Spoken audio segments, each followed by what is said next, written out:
Students, now we are going to describe the hormonal control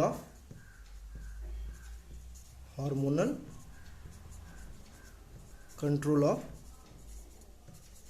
spermatogenesis. Listen carefully. ये topic बहुत important है, इसलिए इसमें एक्सप्लेनेशन की ज़रूरत नहीं है, इसमें समझने की ज़रूरत है. आप रिटन फॉर्म में इसको लिख लेंगे तभी जब आप इसको समझ पाएंगे. और जो कॉन्सेप्ट्स काफ़ी टफ होते हैं, जो कॉन्सेप्ट्स काफ़ी कॉम्प्लिकेटेड होते हैं, बहुत सारे उसमें मैकेनिज्म्स इन्वॉल्व होते हैं, उसको मैं आपको हिंदी में डिलीवर कर दूंगा. आप डिस्टर्ब मत होइए, आप घबराइए मत, ठीक है. One by one I will describe about the hormonal control of spermatogenesis. Actually ये कई तरह से एग्जाम में पूछते हैं. सारे तरीकों को आप नोट कर लीजिए. नोट्स जो मैंने आपको भेजा उसमें सारे तरीकों को मेंशन किया गया, फिर भी आप इसको नोट कर लीजिए. एक तो ये तरीका explain the hormonal control of spermatogenesis, ऐसे भी पूछता है. कई साल से ऐसे भी पूछता है कि hormonal control, explain the hormonal control of male reproductive system, ऐसे भी पूछता है इसको, ठीक है. और तीसरा तरीका ये कभी कभी ऐसे पूछता है कि explain the various hormonal of pituitary, that is various hormones of pituitary events during the spermatogenesis through a flow chart. That is explain the various hormonal events of pituitary during the spermatogenesis through flow chart. तो इसको तीन different headings में लिखेंगे.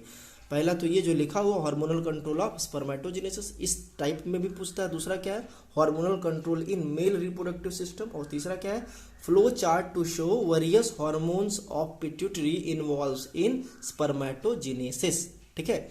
अब इसको आप सिर्फ समझिए और फ्लो चार्ट को आप अपने डायरेक्शन में लिखिएगा. डायरेक्शन का मतलब ये मेरा लैंडस्केप मोड है और आपकी कॉपी कैसे होती है, पोर्ट्रेट मोड में. ठीक है. तो मैं अगर जो चीज़ें यहाँ से शुरू करूँगा आप इधर से शुरू करेंगे. क्लियर है ना. Listen carefully. The overall process of hormonal control और the spermatogenesis actually not begin from the testis. It is actually controlled from the pituitary gland. Keep in mind, as you know that maximum of your metabolic activity is controlled by the hormones and maximum of the hormones is controlled by the pituitary gland. That's why the pituitary gland is called master's gland. But you know the pituitary glands also controlled by the very special type of gland known as hypothalamus gland located at the in the brain region. That is hypothalamus is known as the master's gland. So suppose that this one is the hypothalamus gland, this one is the hypothalamus gland, and just near to the hypothalamus gland there is the pituitary gland. That is the posterior lobe of pituitary and that is the anterior lobe of pituitary. In class 11 the last topic it has been cleared. But the anterior lobe of pituitary is known as adenohypophysis. adenohypophysis आसानी से इसको आप learn कर लेंगे. ए से anterior और ए से adenohypophysis. So anterior lobe of pituitary means adenohypophysis and posterior lobe of pituitary is neurohypophysis. तो इसके बारे में भी आपको नहीं जानना है, ज़्यादातर किसके बारे में जानना है, एडिनोहाइपोफाइसिस के बारे में जानना है. ठीक है ना. एडिनोहाइपोफाइसिस के बारे में आपको अच्छे से जानना है. ये क्या है, हाइपोथैलेमस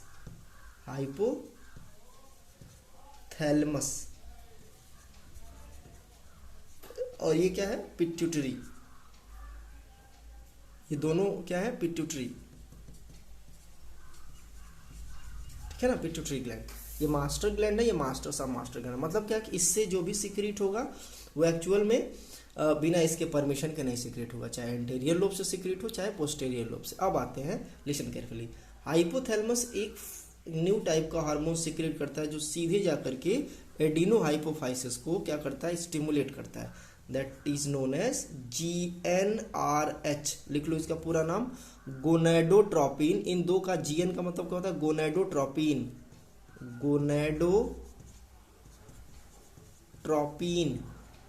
ठीक है. और आगे आप लिख लीजिएगा रिलीजिंग हार्मोन्स. इसका जो हाइपोथैलेमस का जो बेसिक कंपोनेंट्स होता है वो GnRH वो किसको स्टिमुलेट करता है अभी फिलहाल? एडिनो हाइपोफाइसिस को, ठीक है ना। क्या कौन सा हार्मोन्स हाइपोथैलेमस से सीक्रेट होता है? GnRH, gonadotropin releasing hormones. नाम देखो, गोनेडोट्रोपिन, बाद में ये लगा है रिलीजिंग हार्मोन्स। मतलब क्या है कि गोनेडोट्रोपिन को निकालने वाला हार्मोन्स। जैसे तुम्हारे घर में चूहा पकड़ने वाली मशीन है, कुत्ता पकड़ेगी नहीं, चूहा पकड़ेगी। तो ये क्या है? Gonadotropin releasing hormones. ये क्या करेगा? ये गोनेडोट्रोपिन रिलीज करेगा, ठीक है ना। अब सपोज दैट तुम्हारे घर में खरीद के लाए हो चूहा पकड़ने वाली मशीन, ठीक। तुम्हारे घर में 10 चूहे, एक चूहा पकड़ा गया तो बाकी मशीन उठा के फेंक दोगे, बाकी 9 चूहे घूमेंगे? नहीं, जब तक आपके 10 चूहे नहीं पकड़ा जाएंगे तब तक आप चूहा पकड़ना बंद नहीं करेंगे। तो ये क्या है? जितने भी तरह के इसमें गोनेडोट्रोपिन छुपे हुए, किसमें? एडिनो हाइपोफाइसिस में जितने भी तरह के गोनेडोट्रोपिन छुपे हुए हैं उसको क्या करेगा? निकाल देगा। अब ये गोनेडोट्रोपिन का क्या चक्कर है भाई? गोनेडोट्रोपिन ऐसे हार्मोन्स होते हैं जो गोनड को स्टिमुलेट करते हैं, ठीक है। हार्मोन्स दैट स्टिमुलेट गोनड, और गोनड क्या होता है भाई? गोनड का मतलब होता है द प्राइमरी सेक्स ऑर्गन। तो ह्यूमन मेल में प्राइमरी सेक्स ऑर्गन क्या है? टेस्टिस है, ठीक है। तो ये टेस्टिस को स्टिमुलेट करेगा, ठीक। तो ये GnRH from the hypothalamus stimulate to the adenohypophysis and that able to secrete the gonad, that able to secrete the gonadotropin, not gonad, gonadotropins। नाम क्या है? Gonadotropin releasing hormones. तो ये एडिनो हाइपोफाइसिस से क्या सीक्रेट होगा? Gonadotropin secret होगा भाई। वही तो रिलीज हो रहा है वहां से, गोनेडोट्रोपिन रिलीजिंग हार्मोन्स, यानी गोनेडोट्रोपिन को रिलीज करने वाला हार्मोन्स। तो इससे क्या सीक्रेट होगा? गोनेडोट्रोपिन सीक्रेट होगा। अब कितने टाइप के गोनेडोट्रोपिन छुपे हुए थे? 2 टाइप के गोनेडोट्रोपिन। कौन कौन? LH and FSH। You are well familiar with LH, it is known as the luteinizing hormones, luteinizing hormone, keep in mind। and FSH means follicle stimulating hormones। लिख लीजिए, मेरे में जगह नहीं, मुझे एक्सप्लेन भी करना है इतने ही जगह पर, ठीक है। luteinizing hormones और and second one is the follicle stimulating hormones. अब ये दोनों वहां से पिट्यूटरी से सीक्रेट होंगे। ध्यान सुनो, ये हाइपोथैलेमस से सीक्रेट नहीं हो रहे हैं, पिट्यूटरी से सीक्रेट हो रहे हैं, ठीक है ना। और ये वहां से निकल जाएंगे ब्लड में और ब्लड से सीधे पहुंच जाएंगे कहाँ पे? गोनड में, ठीक है। और ये देखो ल्यूटिनाइजिंग हार्मोन्स का दूसरा क्या नाम है? ICSH, interstitial cell stimulating hormones, interstitial cell stimulating hormones, stimulating hormone, keep in mind, interstitial cell stimulating hormone. नाम देखो, इंटरस्टिटियल सेल को स्टिमुलेट करने वाला हार्मोन। बस समझ में आ गया, पकड़ में आ गया। इंटरस्टिटियल सेल कहाँ होता है? सीधी सी बात है, जैसे मान लो कि भारत के लोग कहाँ रहते हैं? भारत में रहते हैं, बस। इंटरस्टिटियल सेल कहाँ होगा? इंटरस्टिटियम में होगा, ठीक है ना। इंटरस्टिटियम का नाम पढ़ा होगा तुमने, हाँ, नाम तो सुना होगा। जैसे अब आते हैं इंटरस्टिटियम कहाँ होता है। एक्चुअली जब आप TS टेस्टिस का स्ट्रक्चर की स्टडी किए थे तो वहाँ पे आपको मिला था क्या? वेरी स्पेशल स्ट्रक्चर, इस टाइप का एक स्ट्रक्चर मिला था। ये क्या है? डिफरेंट सेमिनिफेरस ट्यूब्यूल है, ठीक है। जैसे मान लो कि बहुत सारे सेमिनिफेरस ट्यूब्यूल्स हो, ऐसे पाइप लाइक स्ट्रक्चर हो इस तरह से, और इसको पकड़ के सामने से देख रहे हो। जैसे मान लो कि ये मार्कर है, ये मार्कर है, ठीक है ना। इस मार्कर को TS काट दिए, एक ट्यूब ये एक ट्यूब ये, इसको TS काट दिया, ऐसे काट दिया, और सामने से देखोगे तो कैसे दिखेगा? ऐसे दिखेगा, ठीक है ना। ये थर्ड मार्कर है, ये भी मार्कर है, सामने से देखो क्या दिखेगा? ऐसे दिखेगा। इसके बाद भी आप ध्यान से देखेंगे तो बीच बीच में कहाँ यहाँ गैप बच जा रहा है। तो सपोज दैट ये बीच में जो गैप बचा हुआ उसको क्या बोलेंगे? इंटरस्टिटियम। ये बीच बीच में ये जो दिख रहा है ये क्या है? ये सेमिनिफेरस ट्यूब्यूल का वो पोर्शन जहाँ पे स्पर्म सिंथेसिस हो रहा है, ठीक है। तो आते हैं अब देखते हैं। तो ये क्या है? सब सेमिनिफेरस ट्यूब्यूल है। ये क्या है? Seminiferous tubule. और इसके बीच बीच में ये जो जगह है, ये जो सेल है, इस सेल को बोलेंगे इंटरस्टिटियल सेल। तो ये क्या करेगा? उसको स्टिमुलेट करेगा, ठीक है। इस स्पेस को बोलेंगे इंटरस्टिटियम, और ये जो सेल है ये क्या है? इंटरस्टिटियल सेल। इसको और क्या बोलते हैं? Leading cell. वेरी गुड, इसको और क्या बोलते हैं, लेडिग सेल। ध्यान से सुनो, इंटरस्टिशियल सेल को क्या बोलते हैं, लेडिग सेल। तो ये हार्मोन्स जो दिख रहा है ये लेडिग सेल स्टिमुलेटिंग हार्मोन्स भी होता है, बट यहाँ पे हमको फोकस करना है कि इसका दूसरा नाम क्या है, इंटरस्टिशियल सेल स्टिमुलेटिंग हार्मोन्स, और प्राइमरी नेम क्या है, ल्यूटिनाइजिंग हार्मोन। दिमाग में बैठ गया, वेरी गुड। अब आगे आते हैं नेक्स्ट। तो ये उसको स्टिमुलेट करेगा, किसको, इंटरस्टिशियल सेल को स्टिमुलेट करेगा, और उससे क्या तब निकलना शुरू होगा, हार्मोन्स एंड्रोजन।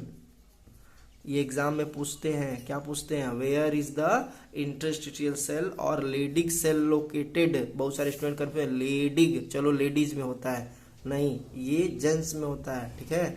और वो कहाँ होता है, सेमिनिफेरस ट्यूब्यूल्स ऑफ टेस्टिस में। और कहाँ होता है, आउटसाइड फ्रॉम द सेमिनिफेरस। ये सेमिनिफेरस ट्यूब्यूल्स ये इसके बाहर बाहर होता है, और ऐसे लिख देंगे in between the seminiferous tubules, ठीक है।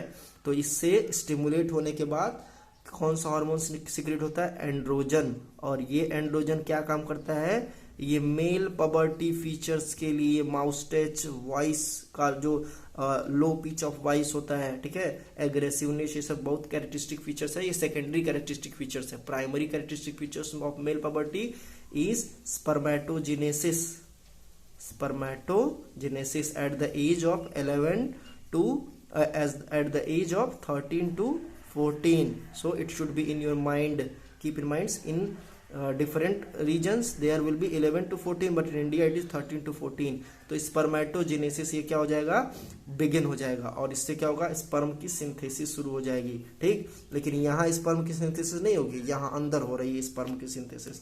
तो अब आते हैं स्पर्मेटोजेनेसिस कहाँ हो रहा है, उस पर हम फोकस करते हैं।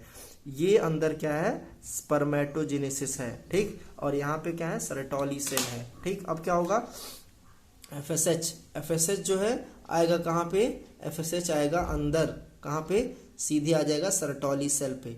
और ये क्या काम करेगा, ये क्या काम करेगा, growth and maturation of sperm, growth and maturation of sperm. और दूसरा काम क्या करेगा, release of sperm, release of sperm. Release of sperm को क्या बोलते हैं, स्पर्मियोजेनेसिस, स्पर्मियोजेनेसिस। अब आपको ताज्जुब होगा, ये टॉपिक खत्म है, कैसे एक्सप्लेन करेंगे और फ्लो चार्ट कैसे बनाएंगे, लिसन केयरफुली, सब लोग ध्यान से सुन ले, ठीक। इसी वजह से थोड़ा सा बड़ा कर दिया हूँ। Listen, hypothalamus secrete the gonadotropin releasing hormones. The gonadotropin releasing hormones stimulate the adenohypophysis of pituitary, that is anterior pituitary, and after the stimulation of adenohypophysis, pituitary begin to secrete the two type of gonadotropin, the LH and FSH. LH stimulate the interstitial cell or Leydig cell in order to secrete the androgen hormone. Other name of androgen hormone is testosterone. And then testosterone or androgen hormones is responsible for the male puberty features. Spermatogenesis means formation of sperm. It begin in the age of puberty. Now back to the function of second gonadotropin, that is FSH. FSH stimulate the Sertoli cell in between the seminiferous tubules in order to synthesis, in order to growth and maturation of sperm. Not only it responsible for the growth and maturation of sperm, it also help to release the sperm from the seminiferous tubules.